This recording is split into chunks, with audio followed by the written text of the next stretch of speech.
aberto. Outra frase. A perseverança é nutrida e fortalecida pela oração, que nos põe em contato com os recursos do alto. Então, olha, ele está certo. Sem uma vida de oração, a nossa esperança não evolui. Pode até diminuir e pode até acabar. Uma das coisas que alimenta a esperança é uma coisa muito importante, não é? Por exemplo, a esperança da volta visível de Jesus Cristo. Amém. A esperança da ressurreição dos mortos. E muitas outras. Então essa esperança é sustentada pela oração, que nos põe em contato com os recursos do alto. Aqui está em forma de slides, né? Porque eu ia mostrar lá.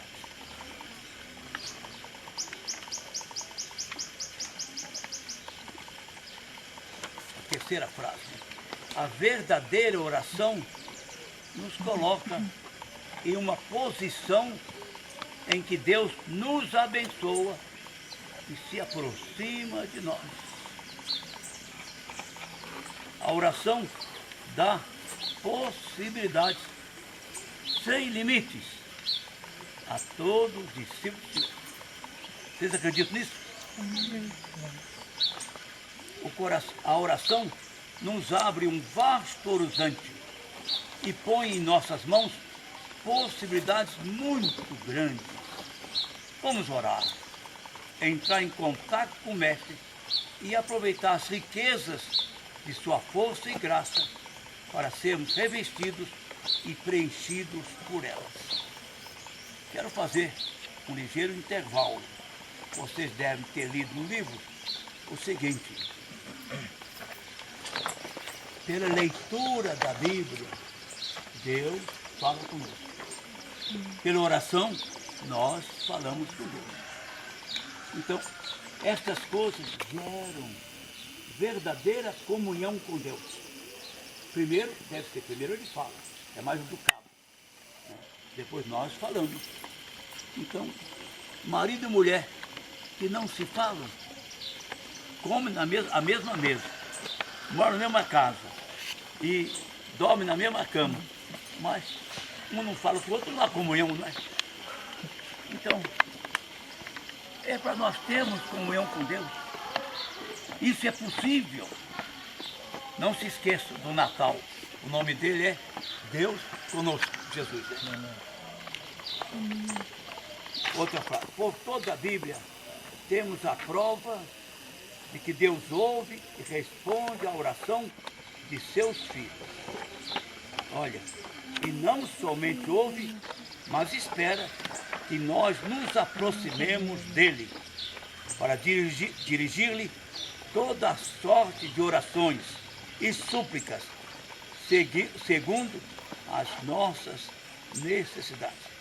Uma pergunta solene: será que a oração é uma característica de nossa vida cristã? Se ainda não é, tem que ser.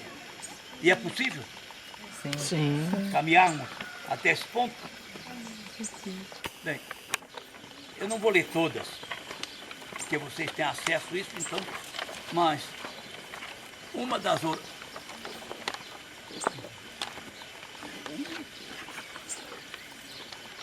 A oração não é só para pedir. Quando nós oramos, a maior parte de nós ora para pedir. É um equívoco, é também para pedir, mas não unicamente para pedir. A oração é para agradecer, citando o nome das coisas que nós estamos agradecendo. Não é para o atacado, não. Obrigado por tudo ter me dado. Não, isso não agrada a Deus. É por causa daquele crente, daqueles crentes antigos, não sei se ainda hoje. Pastor, fulano, faz uma oração de confissão. Ó Deus, agradecemos todos os nossos pecados. Amém. Por atacado. Se o pastor, tu pode citar alguns, ele vai apertar esse homem.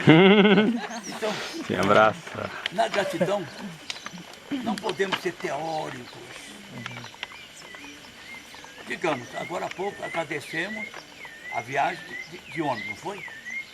A visita de vocês.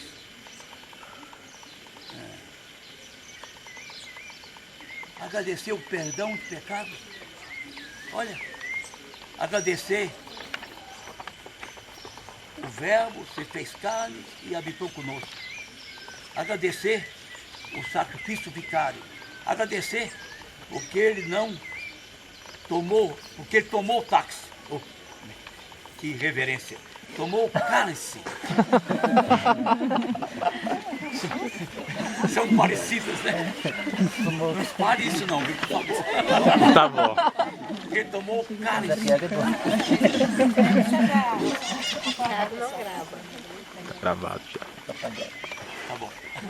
Ouviu? Vocês também estão, viu? Ele foi tentado a não beber, vocês se lembram de Getsemane?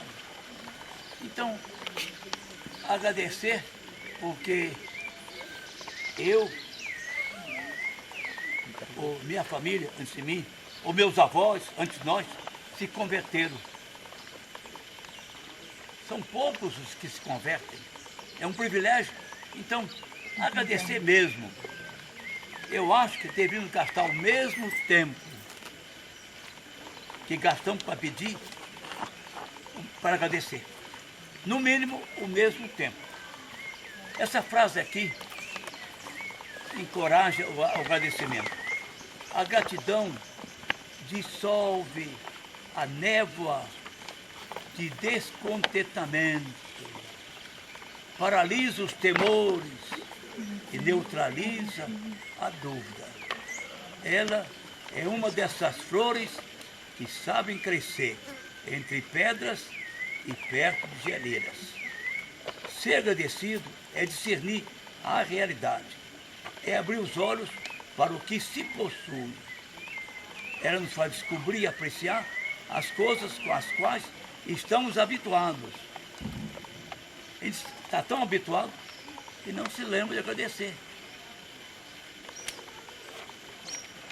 É a vacina que nos imuniza contra desejar o que não temos. Nós temos um hino que fala sobre isso. Quantas muitas bênçãos. Quantas bênçãos são reunidas na divina mão. Pode cantar. Quantas delas uma vez, Deus já fez. E ver, se você contar, É versão de presbiteriana. você verá surpresa quanto Deus já fez.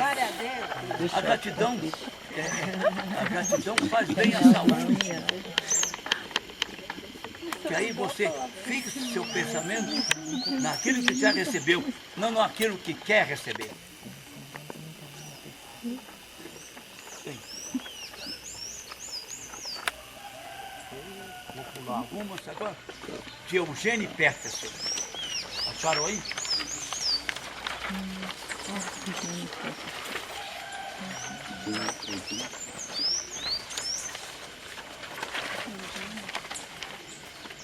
Olha, aquela que começa assim, a capacidade e o impulso. Acharam aí? Acharam? Tá bom. Olha que frase. Esse homem aqui é um senhor idoso. Ele é reformado. E foi professor daquele seminário que lá no Canadá, em Vancouver. Um seminário formidável. Hein? Alguém falou? São os passarinhos cantando. Hein? São os passarinhos. Olha, a capacidade e o impulso para orar estão embutidos no nosso íntimo. Somos feitos, afinal, por Deus, para Deus. Por que não orar?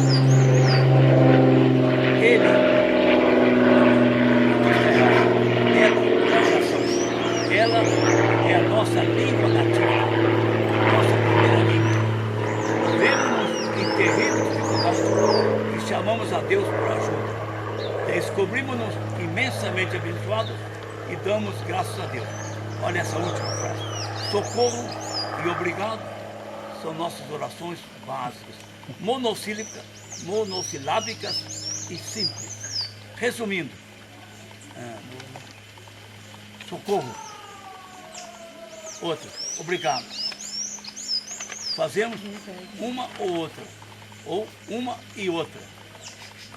Quem não passa por pedaços difíceis, por riscos, todo dia, fomos convidados a pedir a Deus.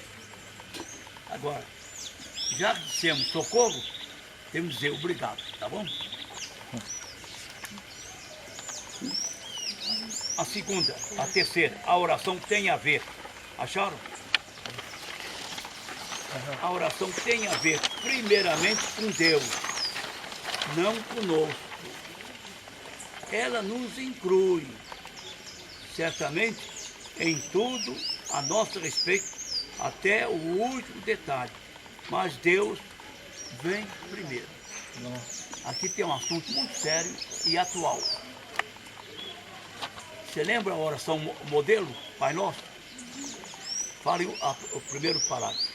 Pai nosso que estás no céu, faz para nós. Santificado seja o teu nome. Venha a nós o teu reino. seja feita a tua vontade, assim na terra como no céu.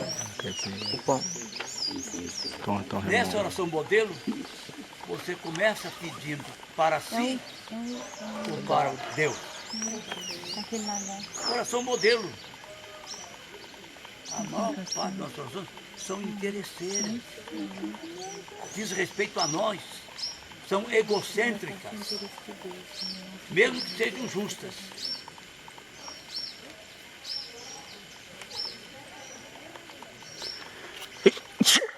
Nós temos que orar primeiro em favor do reino.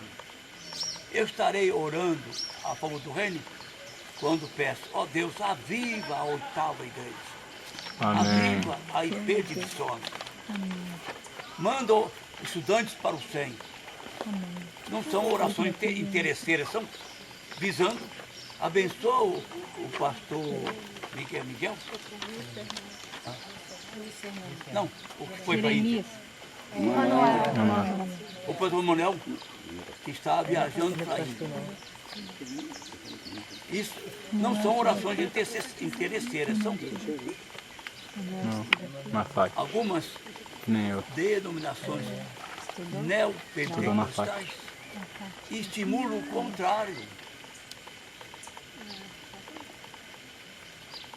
Peça para você cura, prosperidade, etc. Não é pecado pedir cura, de jeito nenhum. Mas não pode ser só isso, tá certo? Não pode ser só isso. Estão entendendo isso aqui?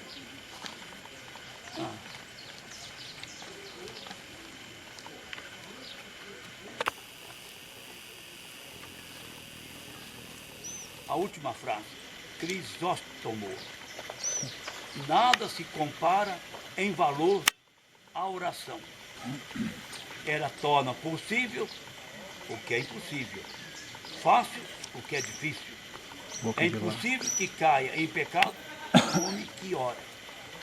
Conheciam essa frase? Vamos decorar? A oração torna o que é impossível, fácil o que é difícil.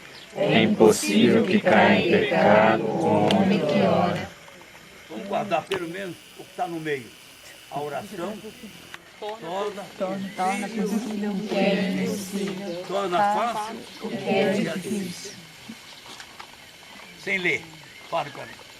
A oração torna possível o que é impossível. Torna fácil o que é difícil. Só as damas, por favor. A oração torna possível o que é impossível. Torna fácil o que é difícil. Os homens, por favor. A oração torna possível o que é impossível e torna fácil o que é difícil. As que as mulheres guardaram muito mais do que eu. Então isso é para vocês, tá bom?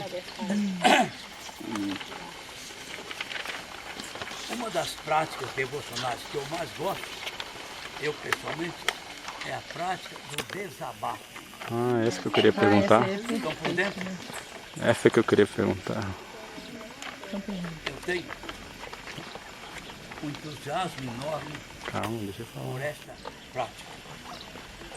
Eu tenho aqui um roteirozinho. Vocês já leram isso? Eu vou só repetir. O que é desabafar diante de Deus? É a arte de derramar a alma perante o Senhor, retirando de dentro e colocando para fora todo e qualquer melindre, mágoa, ressentimento, queixume, inquietação, ansiedade, medo, indignação, revolta e coisas assim. Essas coisas, isso é positivo, permanecer dentro de nós? Mágoa, medo, ressentimento, ansiedade, queixume, são coisas que envelhecem a gente, né? E que tiram a plenitude da alegria. Então, há uma maneira de se enfrentar esses problemas que todos nós temos, em quantidade maior ou menor. Então, há um método de você enfrentar isso, é fazer uma oração de desabafo. Na oração de desabafo, você não pede nada, nem agradece, nem adora, nem intercede. Você abre o coração. Essa oração, para ser bastante autêntica, deve ser feita num quarto com a porta fechada, para ninguém ouvir. Porque nós não queremos que os outros saibam dos nossos problemas, tá certo? Então, se tiver alguém, você fica inibido. Você não fala tudo, tem que falar. E você tem que falar tudo. Quando você está tirando de dentro e pondo para fora. A oração do desabafo bem feita, honesta, provoca um alívio, às vezes imediato. Quando ela é bem feita, né? A Bíblia está... não sei se vocês lembram disso. O verbo derramar aparece várias vezes na Bíblia. O que é derramar?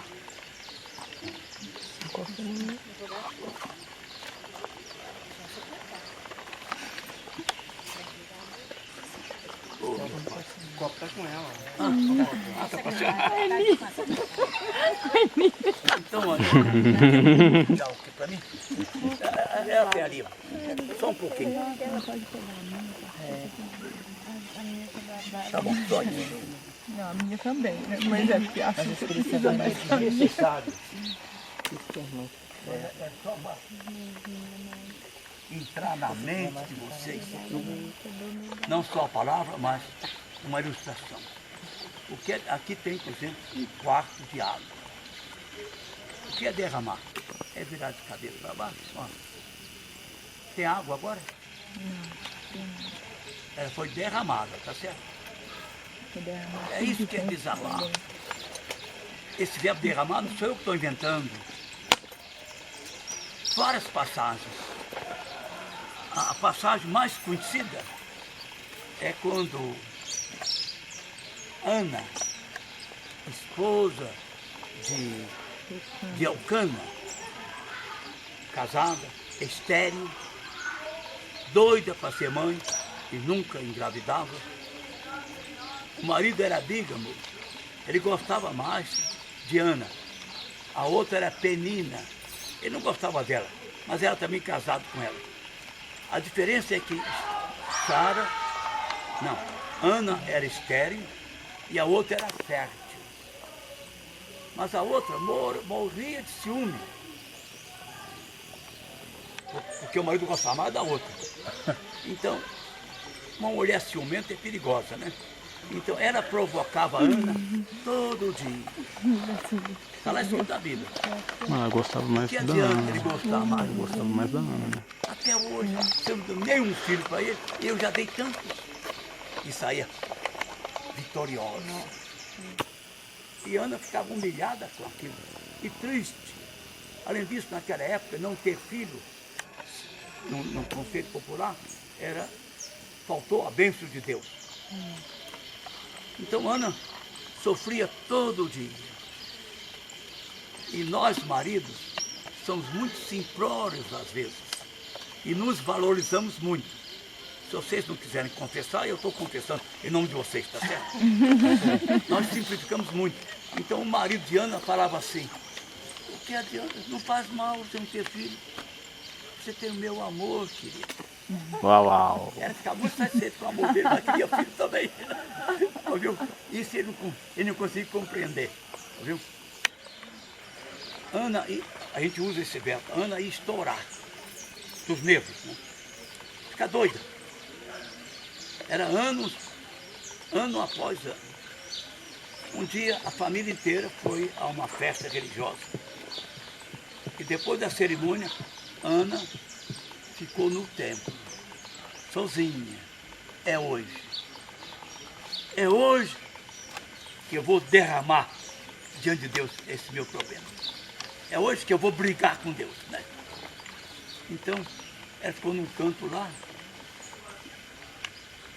orando, em voz não audível, só mexendo com os lábios. Aí, passou um indiscreto, que era o sacerdote, né? Eli. Era que ele ficar sozinho, mas ele passou e viu ela mexendo com os lábios, sem sair som, cometeu um erro horrível. Chegou para dentro e deu um pito nela. Você está bêbada? Nós, pastores, às vezes cometemos erros gravíssimos. Não entendemos a angústia do irmão, em vez de ajudar, brigamos com ele. Então, mas foi bom ele falar isso, sabe por quê? Aí ela explicou: eu não estou bêbada. Alguém sabe o resto? Ela disse o quê? Estou em angústia eu estou derramando perante o Senhor o excesso da minha tristeza. O excesso. Nós todos temos uma medida de resistência. Mas às vezes o nosso sofrimento ultrapassa a medida, é maior do que a nossa resistência. Então, a gente fica desesperado, tá certo? Ana entendia disso. Eu estou derramando o excesso da minha ansiedade. Você se lembra? Um caminhão pode carregar 20 toneladas, ou 30, mas os de 20 não pode carregar 30. Quebra-molas, etc. Então, a resistência varia de pessoa para pessoa. Alguns de nós temos muita resistência, mas mesmo assim, ele pode ter problema acima da sua resistência. Quem tem resistência pequena, não tem problema. Faz o que Ana fez, derramar, tá certo? Então, Davi, quando era perseguido por Saul, antes de ser rei, um salmo diz: eu estou derramando a minha alma perante o Senhor. Está várias vezes na Bíblia o verbo derramar. Eu quero... Não quero antecipar, não quero passar para mim.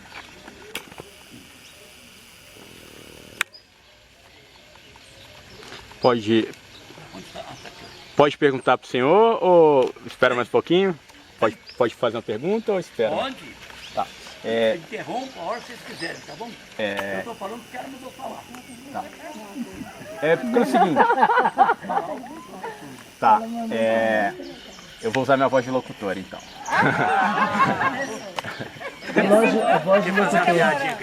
Não. Então, o que eu quero saber é o seguinte. Eu li o seu livro já tem uns 2 anos, se eu não me engano.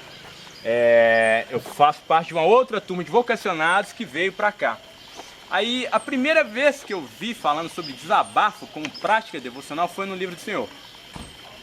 Achei muito interessante. Achei até o texto que o Senhor colocou com muita propriedade, quando Jesus fala sobre, o Filho do Homem não tem onde reclinar. Será que aquilo ali era um desabafo? Aí você colocou essa indagação. O que eu quero saber é de onde o senhor, esse ano o senhor está bebendo Eugênio Peterson e um outro devocional. Mas de onde que o senhor tirou, como que foi que o senhor parou e pensou nisso? De onde que o senhor foi influenciado? Qual de repente foi o autor que te influenciou a falar sobre a prática do desabafo? Eu respondo sem muita dificuldade a sua pergunta. Quase tudo aquilo que eu escrevi é resultado da minha leitura cuidadosa da Bíblia.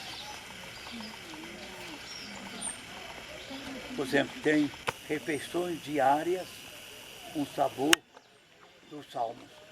Tudo aquilo foi que eu aprendi lendo o livro de Salmos. Outro livro, refeição diária com os profetas menores.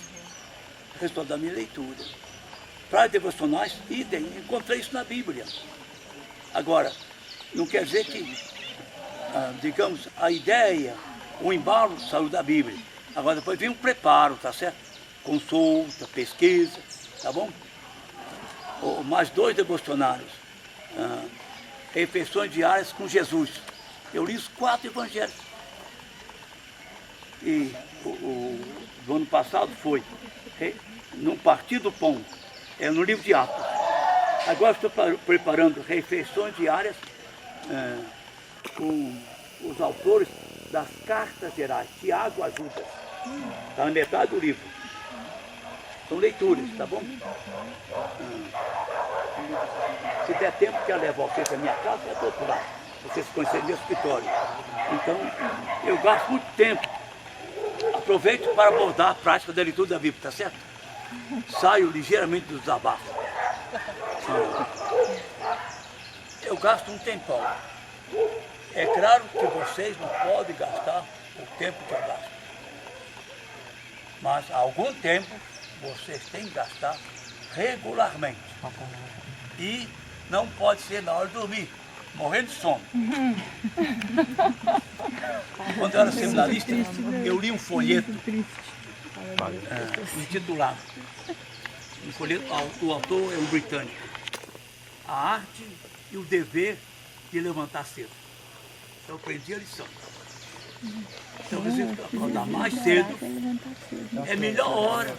Nem todos podem orar, ler a Bíblia nesse horário.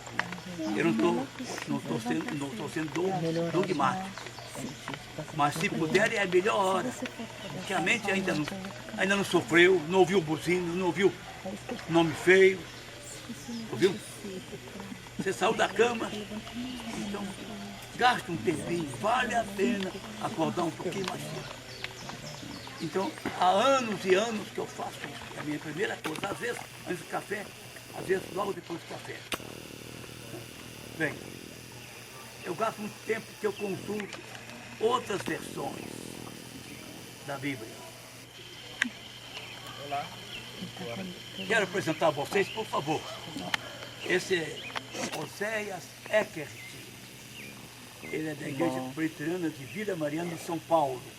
Legal. É consultor, é um grande amigo nosso. O pai dele foi meu colega, foi pastor. E aqui são alguns dos meus netos. Viu? Legal. Vem cá. Essa aqui é especial, viu? Vem aí o primeiro bisneto. Eita, glória. Bater mais devagar. Então é Pedro, Alice, André, acho que eu esqueci, Davi, Jonatas. Tem mais um. E essa metida aí, que é, você já conheceu, ela é filha da Délnia. Tá. Essa é africana. Essa fica. Olha, É o seu pai dela. é a Olha ela mais aí. lourinha, mas sabe onde ela nasceu? Eu tenho uma grande vaidade. Ela é africana. Nasceu em Angola quando a mãe e o pai trabalhavam lá em Angola, Moçambique, 4 anos, com a visão mundial. Pode ir embora para o ficar aqui. Juntas e Milhares se formaram agora no centro. E comprei os negócios lá.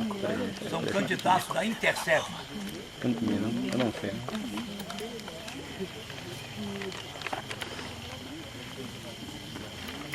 Gustavo?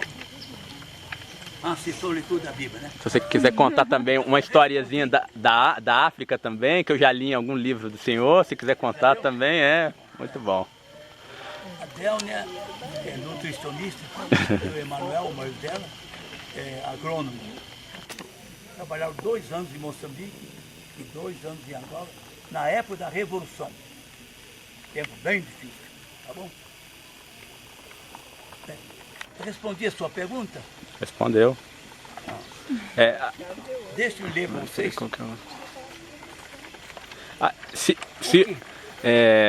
Só uma coisa assim, às vezes que eu tenho dúvidas, se puder, né?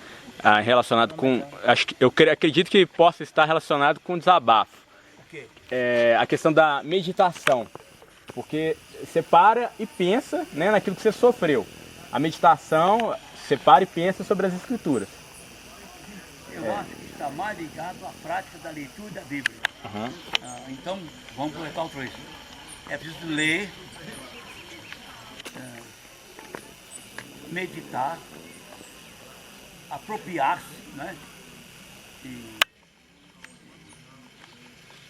E outras coisas que eu não me lembro agora. Viu? Ficar bem por dentro do que a Bíblia diz. Posso passar adiante? Pode. Pode estudar, né? Como o senhor falou ali. Tomar para você, Tá bom, fazer parte de você. Se você interromper ele no raciocínio, ele não consegue esperar ele concluir. São muitas indagações, são muitas elucubrações.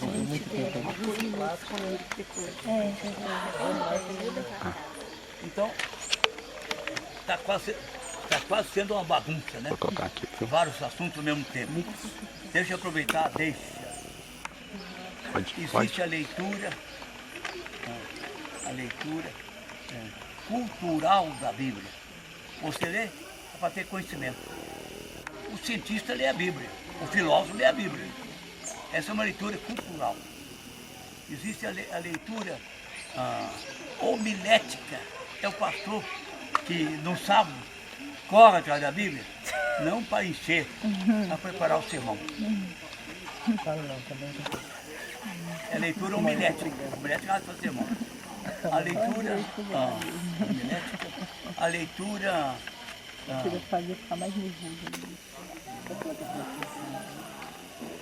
sobre polêmica, como é que chama?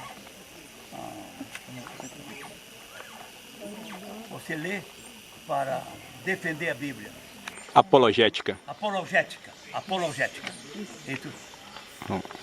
E tem a leitura supersticiosa. Por exemplo, há alguém que coloca a Bíblia debaixo da travesseiro, vai dormir. Isso é tornar a Bíblia um amuleto. Colocar a Bíblia na sala. No Salmo 91 aberta no Salmo 91. Pode ser uma coisa meramente supersticiosa. Pode ser. Viu? Vocês já leram? Já viram aquele filme há muito tempo? É sobre O Exorcista. Existe um livro e um filme. Então conta a história de um padre que morava em Londres, que morria de medo do demônio. Então, morava num apartamento. Ele foi, rasgou uma Bíblia e colocou todas as partes coladas, em todas as paredes e no teto, para proteger-se do demônio. Isso é uma... E esse negócio de abrir a Bíblia ao acaso, o que Deus me dizer hoje, isso não tem, às vezes não tem mal nenhum, se você não tem tempo. Então você quer ler qualquer coisa, muito bem. Mas se você todo dia faz isso, para ouvir a voz de Deus, isso é uma bagunça. Isso é superstição. Existe até uma piada, não sei se conhece, né? Deve ser piada, né? Hein? Ele conhece? Não. Não, ele grava. Hein? Quem? Aí, Foi só uma piada. Não, gente, deixa eu falar. Não. é? Não, é porque eu gosto de piada, é só isso. Pronto, acabou, gente. Bem, vou deixar essa piada. Ah, tá vendo? Não Falar, você vê. Marcelinho. Ele gosta? Depois ele der certo, passa do jeito dele, entendeu? Ah, alguém leu lá, e Judas foi e suicidou-se. Está na Bíblia, né? Aí isso não é para mim. Ele leu assim, caiu nisso. A Deus, não é isso que Deus quer, não. Abriu outra passagem. Vai tudo, faz o mesmo.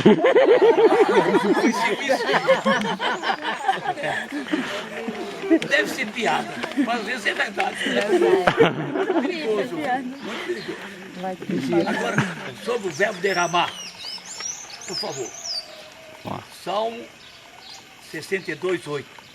Confie nele em todos os momentos. Ó povo, derrame diante dele o coração, pois ele é o nosso refúgio. Pode derramar, ele é o nosso refúgio. Salmo 102. Oração de um aflito que, quase desfalecido, derrama seu lamento diante do Senhor. Está quase desmaiando. Antes de desmaiar, ele derrama e não desmaia. Tá bom? Salmo 142. Em alta voz, clamo ao Senhor. Elevo a minha voz ao Senhor, suplicando misericórdia. Derramo diante dele o meu lamento. A ele apresento a minha angústia. Derramar a angústia, tá certo? Olha, se vocês não fazem isso, comecem a fazer a oração do desabafo. Lamentações 2. Na época da destruição de Jerusalém pelo Império Babilônico. Levante-se, grite no meio da noite, quando começam as vigílias noturnas. Derrame o seu coração como água. Foi aí que eu aprendi.